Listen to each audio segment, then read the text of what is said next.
This is part two of the EminiFx receivers report, which is about 61 pages, which I have gone over. So today we're going to talk about a lot of things. First of all, I've said this before, the Haitian community dole out $250 million to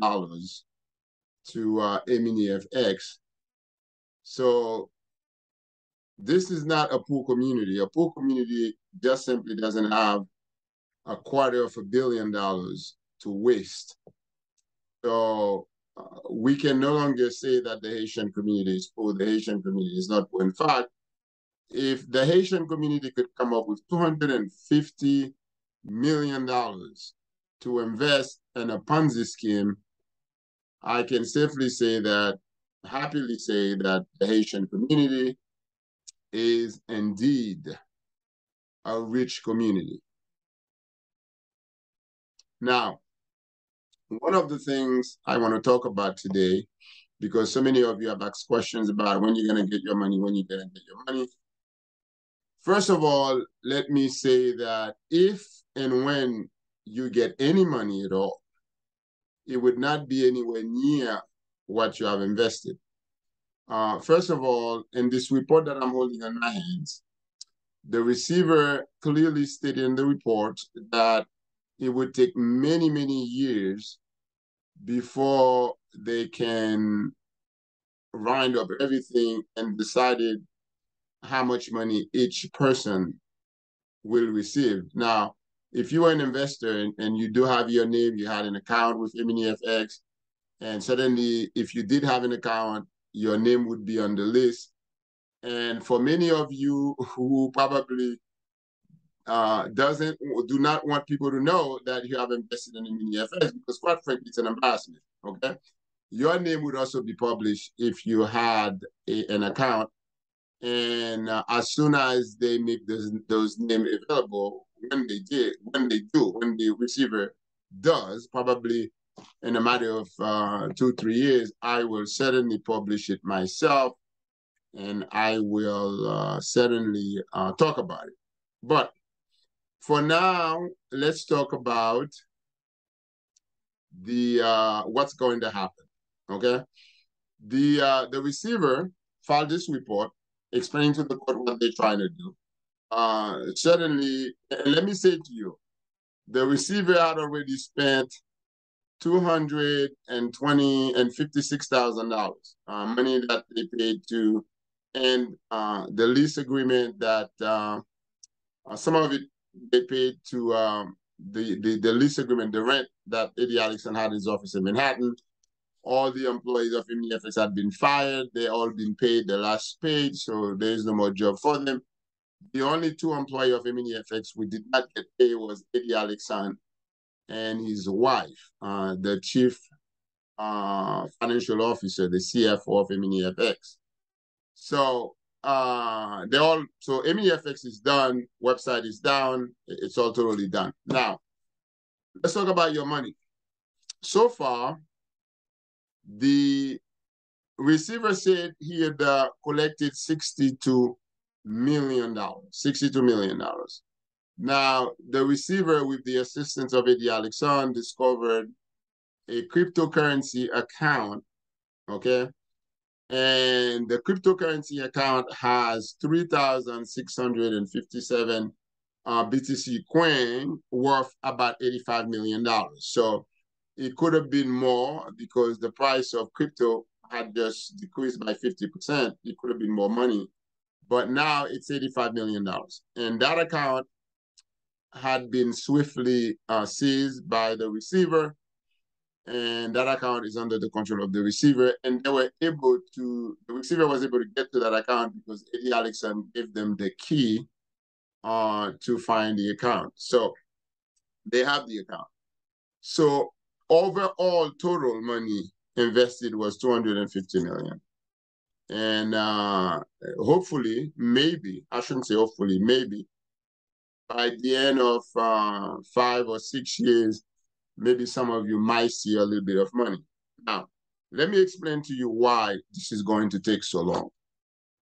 Yesterday, actually the day before yesterday, the government in the criminal case, now mind you, there are two cases. There's the civil case against Eddy, Alexandre, and EminiFx, then there's the criminal case only against Eddy, Alexandre. Now, the civil case is by the Federal Trade Commission, okay? And they have appointed this receiver who's taking over the company, who's taking over all the assets, so on and so forth, all right? Now, the criminal case is totally separate. So what happened this week, after the receiver filed the report that I'm holding in my hand, the prosecutor's office in Manhattan filed a motion to intervene, okay? What does it mean for a party to intervene in a existing lawsuit? Any party who has any interest in any lawsuit could intervene according to the rule. They could intervene by showing that they have an interest in the case and that the outcome of the case would affect some kind of interest that they have. So the government filed a motion to intervene, and Eddy Alexandre and his lawyers agreed to the motion to intervene. However, they are intervening for a very specific purpose. And the reason why the government is intervening is that the government wants to shut down the discovery. Okay, the government wants the discovery and the civil case to be shut down. What does that mean? This report that I'm holding in my hand is a treasure trove of information about EminiFx, how Eddy Alexandre and his wife was operating these things and where the money was, under whose name the money was being held, what bank, where the cryptocurrency, the account for cryptocurrency, not that they were trading in cryptocurrency, there was just an account in crypto, where all these things were, okay? So there's a lot of information. Now, this information now is public. That's why I have a copy of it. Any of you can have a copy of it if you want. There's nothing private about it.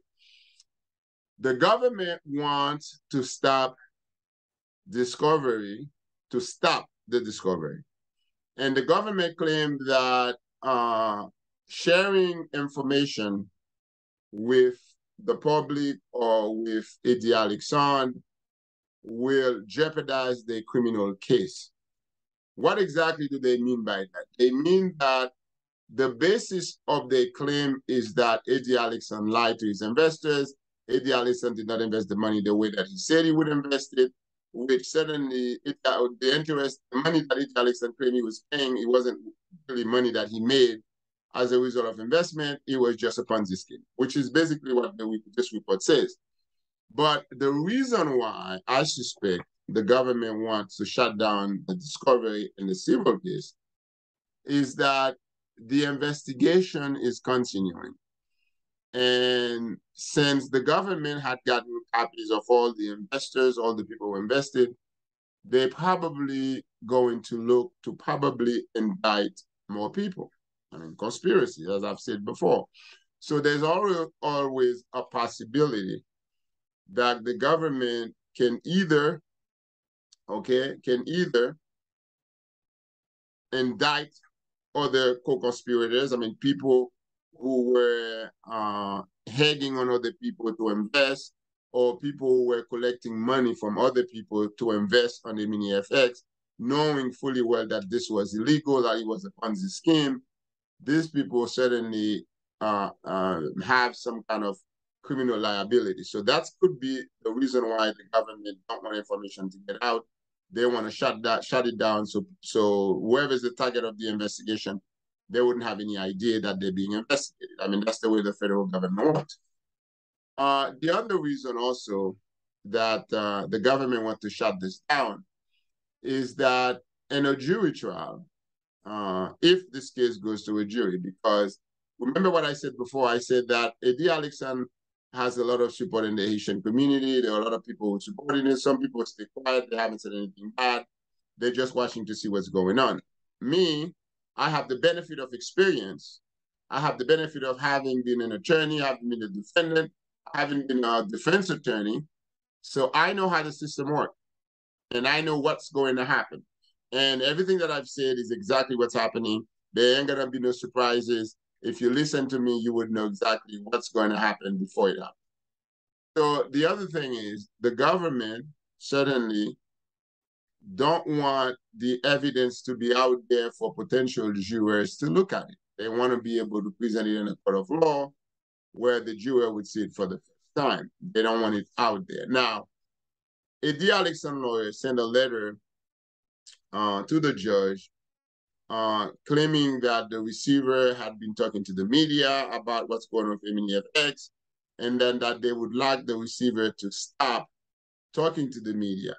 But the receiver doesn't really need to talk to the media. The receiver filed a report in court, which is public information, and all that information is available for anyone who have access to the court file to be able to see that information. So I don't know what that letter was about.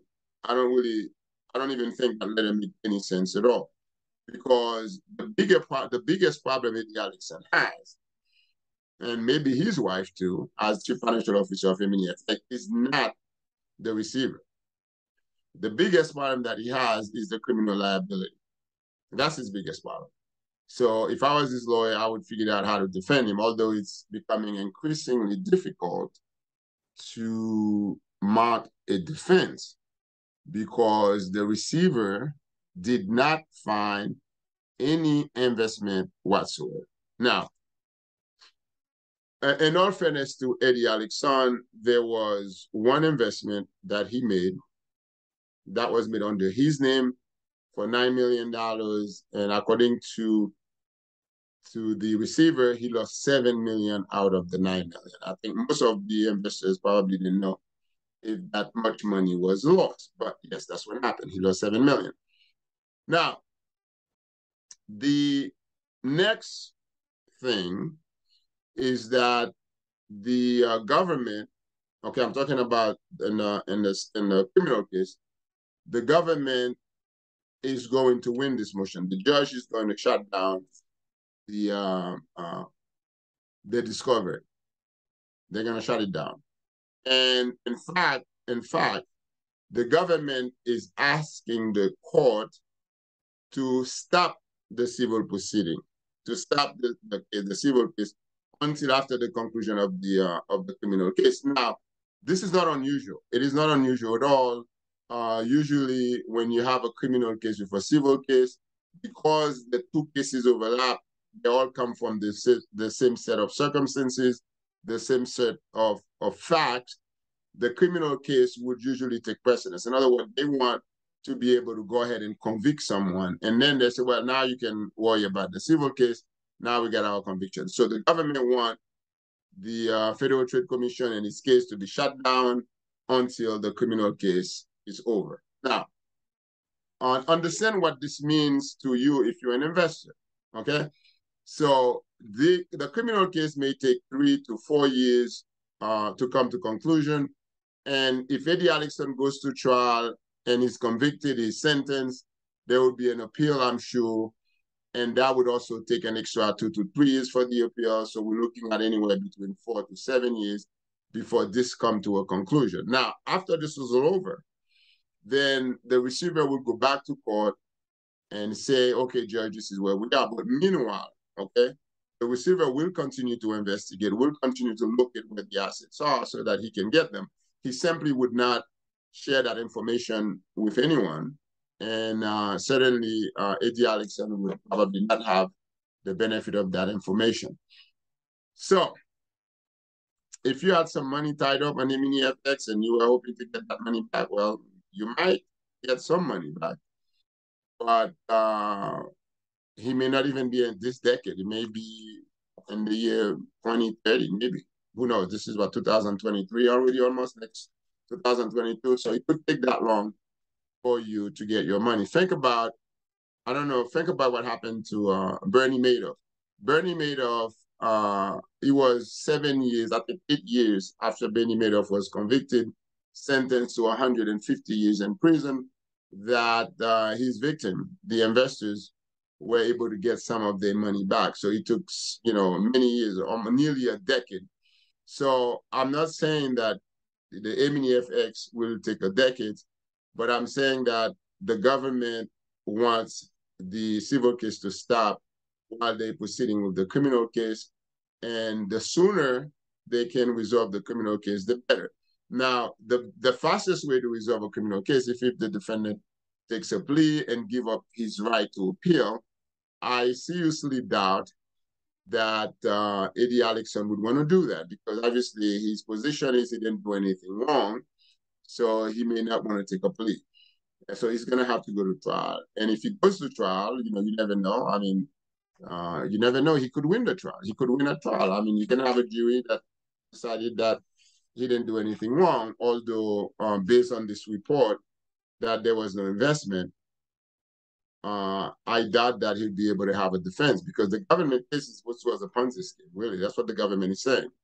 And if you didn't have any investment to substantiate the return on investment, the 5 and 9% that Eddy Alexandre was offering or promising or giving to people, he's got a big, big, big problem. Because you can't hide an investment. It's either you made an investment and you make money, or you didn't. For example, Eddy Alexandre made one investment of $9 million. He lost $7 million. It was very easy. The government came in, they find out the $9 million he invested, and they realized based on the document that he lost $7 million. So if he had made all the investment, just like he invested in loss, if he had invested in one, then he would have been there also. But that's not what happened. All right. So this is part 2 of this report. Next time, I'm going to talk about the real estate portfolio that Eddy Alexandre was about to open. And this was the stupidest kind of investment I have ever heard. And I would explain to you why I say that. Not just only me who said it, the receiver said it also in the report, but we will talk about the real estate portfolio that Eddy Alexandre wanted to have. So until then, keep watching. Share the link with your friend and family as I continue to report on the United States of America versus Eddy Alexandre, or FTC, Federal Trade Commission, versus Eddy Alexandre. Thank you for watching.